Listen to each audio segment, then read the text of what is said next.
Yo! What's up mga kakwin and welcome back to my YouTube channel and to my Facebook page. Ang pag-uusapan po natin ngayon ay tungkol sa PBBM. Naglabas ng pahayag tungkol sa pagkakaaresto kay Alice Guo.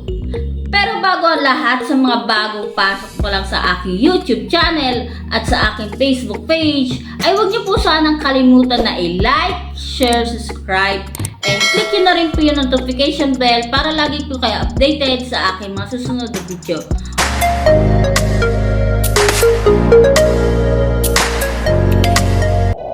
Ayon sa balita, naglabas ng pahayag si Pangulong Bongbong Marcos Jr.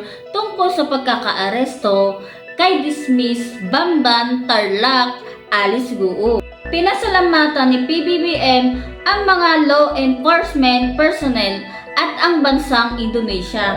I congratulate all law enforcement personnel who made this apprehension possible. The public may not know the intricate details of this mission that you have successfully accomplished. But on their behalf, accept my thanks. Saad ng Pangulo. Dagdag pa niya, the Philippines also thanks the Indonesian government for their assistance on this matter. The close cooperation between our two governments has made this arrest possible. Let this serve as a warning to those who attempt to evade justice. Such is an exercise in futility. The arm of the law is long and it will reach you. This government continues in its duty to apply the rule of law. Ms. Guo shall be entitled to all legal protections due her under the laws of the land and pursuant to our commitment to the rule of law. But we will not allow this to prolong the resolution of the case, whose outcome will be a victory for the Filipino people. Matatanda ang kinumpirma ng Presidential Anti-Organized Crime Commission or PAOCC na naaresto na ng otoridad si Guo sa Tanggerang City, Jakarta, Indonesia nitong Miyerkules, September 4. Ayon sa PAOCC, kinumpirma sa kanila ni Senior Superintendent Odi Latour ng Indonesian Police na naaresto si Guo bandang 1:30 ng umaga.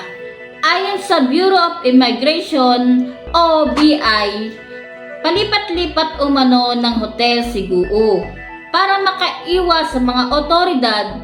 Halos 2 araw lamang daw ang tinatagal nito kada hotel o sa iba pang lugar na pinupuntahan. Kasalukuyang nasa kustodya ng Indonesian Police sa Batangas, Mabes Polri ang dating alkalde.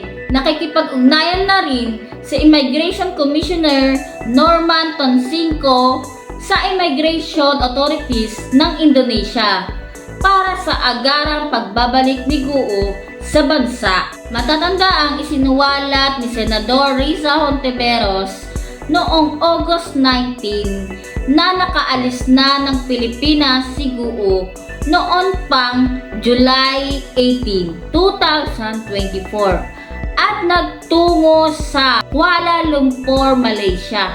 Matatandaan ding na una nang nahuli ang 2 kasama ni Guo na sina Sheila Guo at Cassandra Leong noong August 21. Nakabalik naman sila ng Pilipinas noong hapon ng August 22. So ayun na nga mga queen, at nagpapasalamat din po ako sa ating Panginoon na nahuli na yung salarin para sa mahal nating bansa. Dahil sa panahon ngayon ay marami ng loko-loko na di umano na kagaya niya. Kaya kayo mga queen, wag na wag kayo basta-basta magtitiwala sa kahit na sino man o lalo-lalo na sa hindi nyo pa kilala. Hanggang dito na lamang po mga queen. Sa mga gusto po magkomento, mag-comment lamang kayo sa aking comment section. At sa mga bagong pasok pa lang sa aking YouTube channel at sa aking Facebook page, ay huwag niyo po sana kalimutan na i-like, share, subscribe, And click nyo na rin po yung notification bell para lagi po kayo updated sa aking mga susunod na video. Muli, ako nga po pala si Queen Magnus ang nagsasabing tulong lang, one love lang, and God bless, keep safe. Ingat po, bye! Thanks for watching. Don't forget to like, comment, and share, and subscribe.